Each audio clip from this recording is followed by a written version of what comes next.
एनडिएफबिनि गायसनगिरि आफादगिरि आरो थांनाय 27 जानुवारि 2020 जालांनाय जा बिटिआर गोजोन सुक्ति बेनि सासे सागानगिरि मानगोनां रन्जन दैमारि बिथांखौ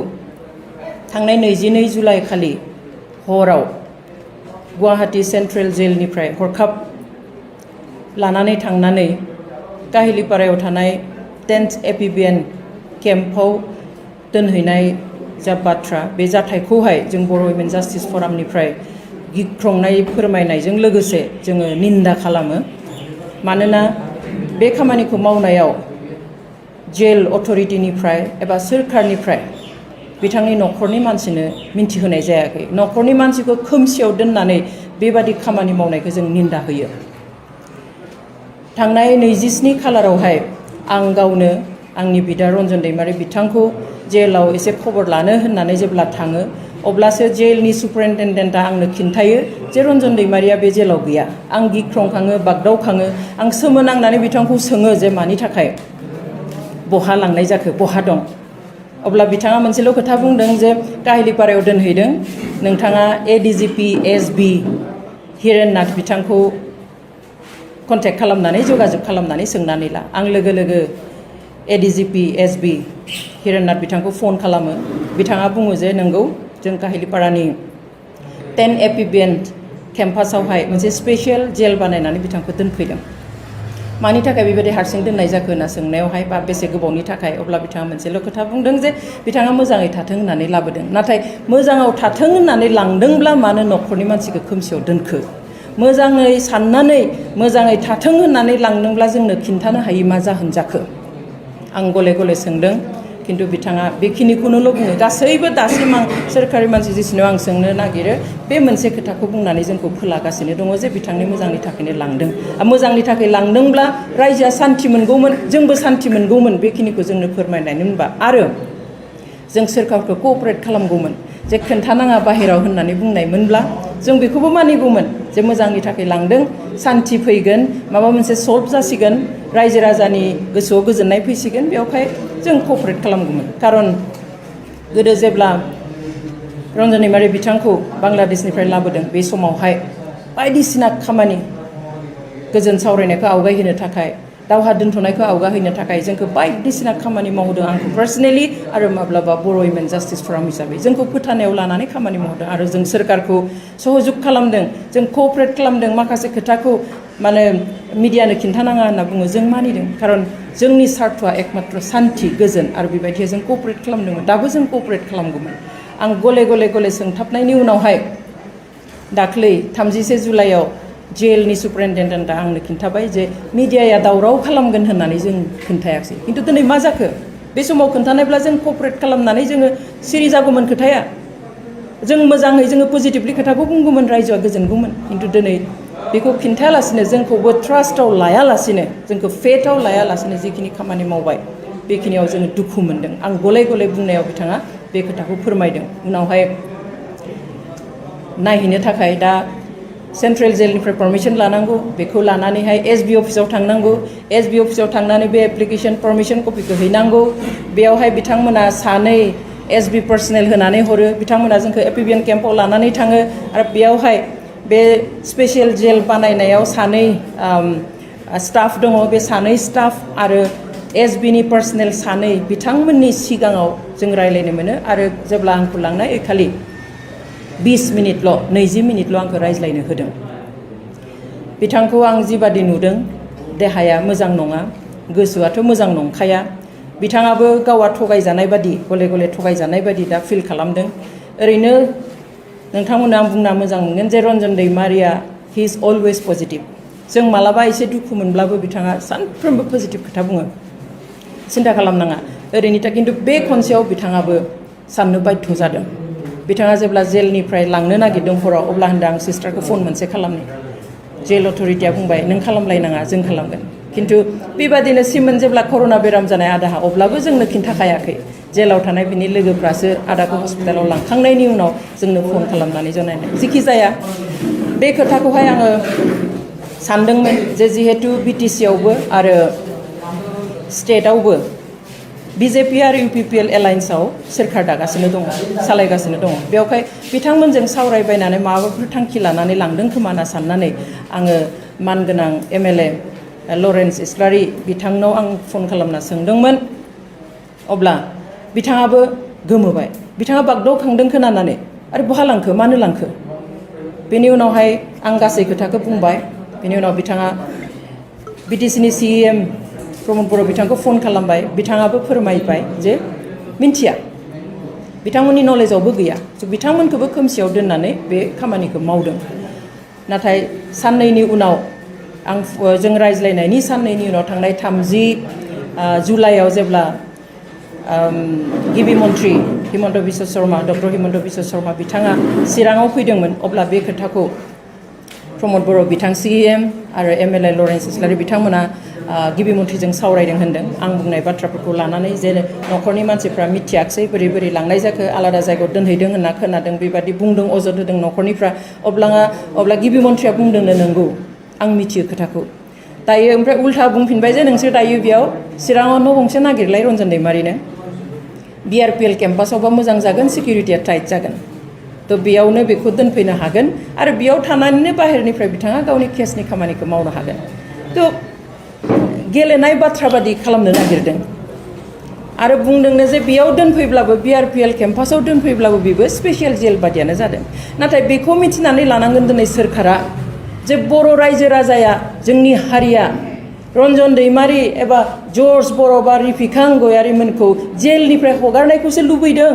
जेलनिफ्राय दिहुननानै बहाबा थाला मारिनानै गृहबन्दी हाउस एरेस्ट खालामनानै दोननायखौ लुबैयाखै हगारनायनि नामाव ओरैनो बाहेराव बहाबा थाला मारिनानै दोननायखौ रावबो लुबैयाखै आरो बेबादि खालामनायखौ जुदि बर' हारिया गोजोनगोन बा बेबादि खालामनानै बर' हारिखौ थगायनो हागोन होननानै सानदोंब्ला दिनै मानगोनां गिबि मन्थ्रि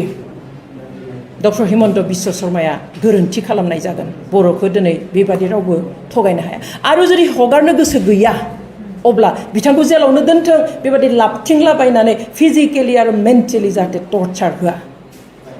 दिनै बिथांमोना बुंदों जे बाहेरायाव थानानै गावनि केसनि खामानि मावथों मा केसनि खामानि मावनो दंबावो रन्जन दैमारि बिथाङालाय बिथाङा केसनि गासै खामानिखौ गावनिफ्राय जि मावनो गोनां मावजोब्बाय सोरखारा नागिरनाय बादि सोरखारा लुबैबाय जेलनिफ्राय दिहुनना लानानै थांनानै बिटिआर सुक्तियाव सागान होबाय सुक्ति जाबाय बिनि उनाव हाथियार गथायनो खावलायबाय हाथियार गथायबाय जोब्बाय बिनि उनाव NDFP खौ सिफायनो होबाय डिसबेन्ड खालामनो होबाय सिफायबाय गैलिया रन्जन दैमारि बिथांनिफ्राय बा NDFB दा मावनांगौ जेबो गैलिया आरो दायो जुदि मावनांगौ दङब्ला सोरखारहासो दङसै दिनै मिरु सोरखारा दङ रायजो सोरखारा दङ बिटिआर सोरखारहा दङ जे बिथांमोनखौ माबादिहाय जेलनिफ्राय दिहुननानै रायजो राजाजों थानानै खामानि मावहोनो माबादि मोन्थाय होनो हागोन बे बिथांमोननिसो खामानि नंगुबै ओंथियाव जुदि गोजोन जा गोरोबथा जादों बेनि प्रति जुदि एसेबो मान होयोब्ला बिथांमोनखौ बख'नानै लाबोनो नांगोन आरो बिथांमोनखौ जुदि जि बिथांमोना पलिटिकेल क्राइम खालामदों राजनैतिक जि अपराध बेखौ जुदि क्षमा होनो हानाय अबस्थायाव गैयामोनब्ला बेखौ जुदि दिनै बेनिफ्राय बारग'होनो बा हगारनो थाखाय जुदि हानाय अबस्थायाव गैयामोनब्ला मानो सुक्ति खालामनाय सुक्ति खालामनाङामोन बिथांमोना जेलावनो थाबाय थागौमोन दिनै सान्ति गोजोननि नामाव सुक्ति खालामनानै बिथांमोनखौ दिनै जोबनानै दोननायाथ' दोननाय आरो दिनै दा जिखिनि दिन्थिबाय थादों जों बेखौ सोंखारियो दिनै बुंनो हागौ जे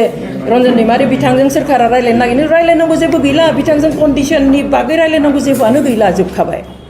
बेखाय बिथांखौ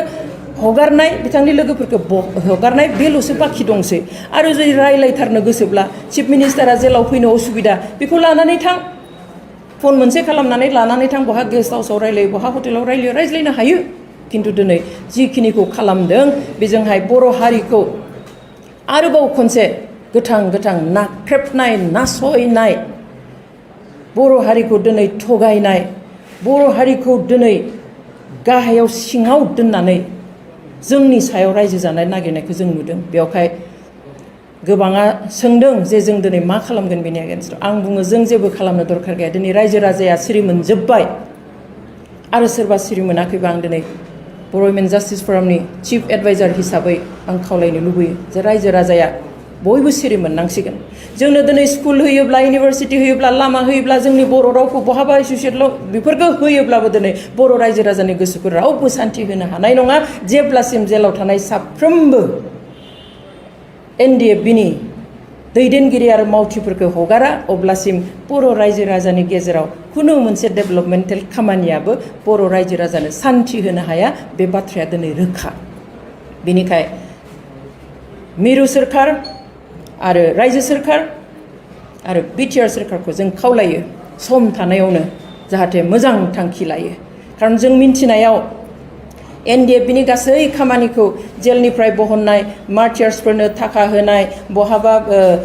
बिथांमोनखौ माने रिहेबिलिटेसन होनाय बायदि बायदि केस उथायनाय बेफोर खामानिखौ नायनो थाखाय आसाम सोरखारा मोनसे कमिटि दाना होदोंना जों खोनादों 3 सोद्रोमानि बेवहाय CM प्रमद बर' बिथां दङ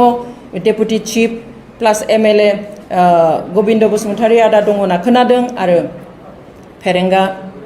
बसुमतारी दङ होनना खोनादों किन्तु बिथांमोना दिनै मा खामानि मावदों जों बेखौ नुवाखै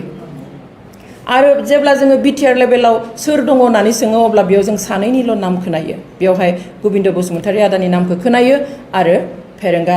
बसुमतारीनि नामखौ खोनायो दिनै आं 13-14 बोसोर बे केसजों आङो लोब्बा लानानै खामानि मावबोगासिनो दिनै बिथांमोना जोंजों सावरायाखै बा जोंनि जाय एडभकेट दङ बिथांजोंबो सावरायाखै बेवहाय मा लेभेलाव माबायदि खामानि मावनो नागिरदों जों दिनै खोमसियाव दङ न'खरनि हिसाबैबो